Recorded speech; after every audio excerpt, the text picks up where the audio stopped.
क्या आप जानते हैं कि जिस देश में पेन का आविष्कार हुआ था उसे अब तक 13 नोबेल पुरस्कार मिल चुके हैं? यही वह देश है जहां यूरोप की तीसरी सबसे बड़ी इमारत स्थित है। इस देश पर कई राजाओं ने शासन किया है और यहाँ का राष्ट्रीय पक्षी बाज है। यह देश इतना सुंदर है कि यहाँ की जनसंख्या से अधिक पर्यटक हर साल इसे देखने आते हैं। यहाँ पर पहली बार बच्चे के जन्म पर माता पिता को 10 लाख मिलते हैं और दूसरे बच्चे के जन्म पर यह राशि बढ़कर 20 लाख हो जाती है।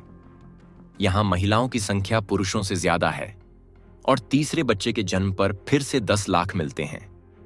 हालांकि इस देश की आबादी लगातार घट रही है, जिसके कारण सरकार माता पिता को प्रोत्साहित करने के लिए लाखों रुपए देती है। पिछले 10 सालों में यहाँ के लोग बड़े परिवार नहीं बना रहे हैं, क्योंकि यहाँ पुरुषों की संख्या कम है और लोग अपने करियर पर ज्यादा ध्यान दे रहे हैं। इस देश की खूबसूरत इमारतें, साफ सुथरी सड़कें और समृद्ध इतिहास बहुत ही रोचक हैं। हर साल 1 करोड़ 60 लाख सैलानी इस देश की सैर करने आते हैं। यहाँ की पुरानी परंपराओं में सामूहिक स्नान शामिल है, जो आज भी जारी है। यहाँ के चर्च और महल देखने लायक हैं। हम बात कर रहे हैं हंगरी की।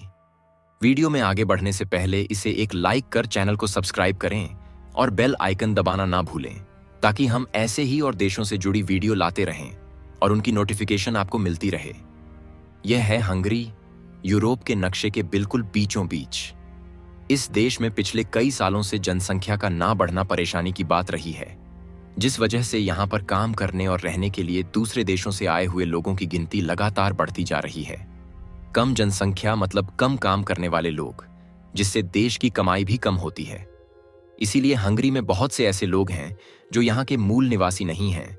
उन्हें काम करने के लिए वहां पर रहने दिया जा रहा है। 10 साल पहले हंगरी में एक बड़ी घोषणा करी गई थी, जिसमें जो परिवार ज्यादा बच्चे करेगा उसे उतने ही ज्यादा पैसे और सुविधाएं दी जाएंगी। यह घोषणा देश की जनसंख्या बढ़ाने का एक तरीका था, जो यहाँ कारगर साबित नहीं हुआ। हंगरी में अगर कोई जोड़ा पहले बच्चे को जन्म देता है तो उसे सरकार 10 लाख का लोन दे देती है, ताकि वह उस बच्चे को अच्छे से पाल सके। दूसरे बच्चे के जन्म पर 20 लाख दिए जाते हैं और पहले बच्चे में 10 लाख का लोन माफ कर दिया जाता है। तीसरे बच्चे के जन्म देने पर परिवार को 10 लाख फिर से दिए जाते हैं, ताकि वे एक घर खरीद सकें। चौथे बच्चे के जन्म पर माता पिता को जीवन भर टैक्स नहीं देना पड़ता। इतनी सारी सुविधाएं देने के बावजूद भी यहाँ की जनसंख्या तेजी से नहीं बढ़ रही, क्योंकि यहाँ के लोग मानते हैं कि अगर उन्होंने ज्यादा बच्चे किए तो वे अपने करियर में आगे नहीं बढ़ सकेंगे। केवल पैसों से बच्चे नहीं बड़े होते, उनकी देखभाल भी करनी पड़ती है। अगर भारत में इस तरह की कोई घोषणा हो जाए तो सभी लोग खुद ही अमीर बन जाएंगे। लेकिन हमारे देश में जनसंख्या पर कंट्रोल किया जाना जरूरी है। हंगरी का क्षेत्रफल केवल 93,000 स्क्वायर किमी में फैला हुआ है, जो दुनिया का 108वां बड़ा देश है। इस देश में केवल 96 लाख लोग रहते हैं, जिसमें पुरुष केवल 46 लाख हैं, जबकि महिलाओं की आबादी 50 लाख है। हंगरी की राजधानी बुदापे इस देश का सबसे खूबसूरत शहर है। यह शहर पूरे यूरोप के सबसे पुराने शहरों में से एक है। दनबीलाक्साखासा नदी के एक किनारे पर बुधा है और दूसरे किनारे पर पेस्ट है। इन दोनों जगहों को मिलकर बनता है बुद्धा पेस्ट। यह शहर अपने शानदार आर्किटेक्चर, ऐतिहासिक जगहों और संस्कृति के लिए मशहूर है।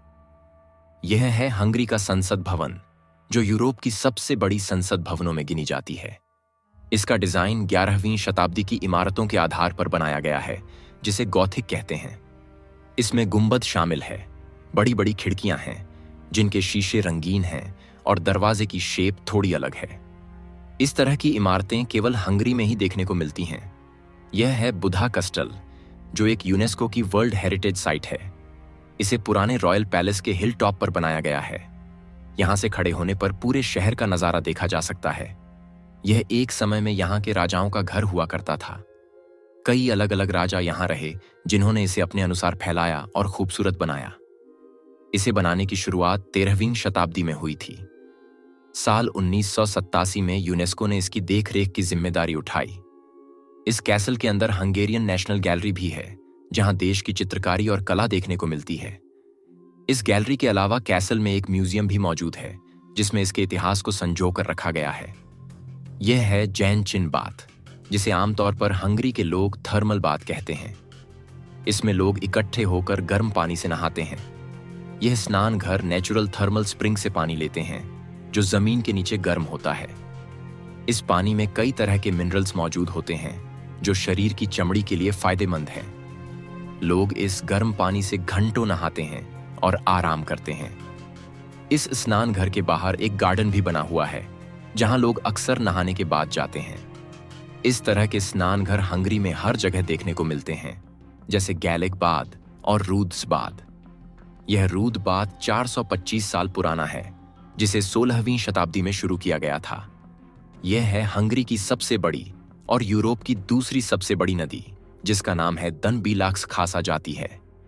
हंगरी की नेशनल लैंग्वेज भी हंगेरियन है। आज जिस बॉल पेन का इस्तेमाल पूरी दुनिया कर रही है, उसकी खोज हंगरी में ही हुई थी। लाजलोबरो, जो इसी देश के नागरिक थे, उन्होंने 1937 में बॉल पेन का आविष्कार किया था। इसके अलावा रूबिक क्यूब, जो विश्व प्रसिद्ध पजल है, उसे भी हंगरी में ही बनाया गया था। हंगरी के आर्किटेक्ट अर्नो रबिक ने साल 1974 में इसका आविष्कार किया था। अगर आप बहुत ही कम खर्चे में किसी खूबसूरत देश में घूमना चाहते हैं तो हंगरी सबसे अच्छा विकल्प है, क्योंकि भारत के केवल 23 पैसे हंगरी के 1 फ्रैंक के बराबर हैं। यह है हंगरी की करेंसी, जिसे हंगरी फ्रैंक कहा जाता है। इस पर लाजलो बीरो की तस्वीर छपी है, जिन्होंने बॉल पेन की खोज करी थी। इसके अलावा इस करेंसी पर जेंट स्तवन, हंगरी के पहले राजा और कुछ इमारतें भी छपी हैं। हंगरी में बच्चों का नाम माता पिता नहीं रखते। जब यहाँ कोई बच्चा जन्म लेता है तो उसका नाम रखने के लिए सरकार ने पहले से ही एक लिस्ट बनाई हुई है।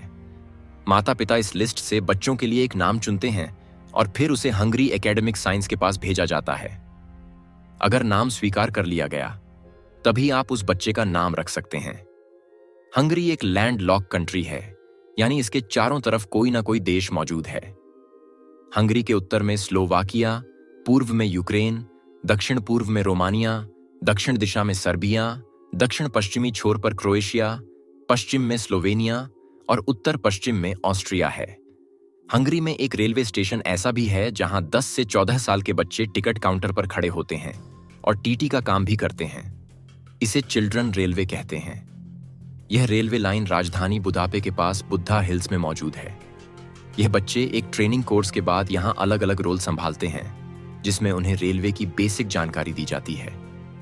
बच्चों के साथ हमेशा एक बड़ा आदमी भी होता है उनकी सुरक्षा के लिए। हंगरी की मेट्रो काफी पुरानी मानी जाती है, जिसे 166 में शुरू किया गया था। इस देश के लोगों को पानी से बहुत प्यार है। यहाँ बहुत सारे इंडोर और आउटडोर स्विमिंग पूल बने हैं। यहाँ के ज्यादातर लोग तैराकी करना जानते हैं। तो ये था खूबसूरत और खास देश हंगरी। कैसी लगी आपको ये जानकारी, हमें कमेंट सेक्शन में जरूर बताएं। इसी तरह की और रोचक जानकारी के लिए हमारे चैनल को सब्सक्राइब करें। हम आपसे फिर मिलेंगे एक और नए देश के साथ। तब तक के लिए धन्यवाद।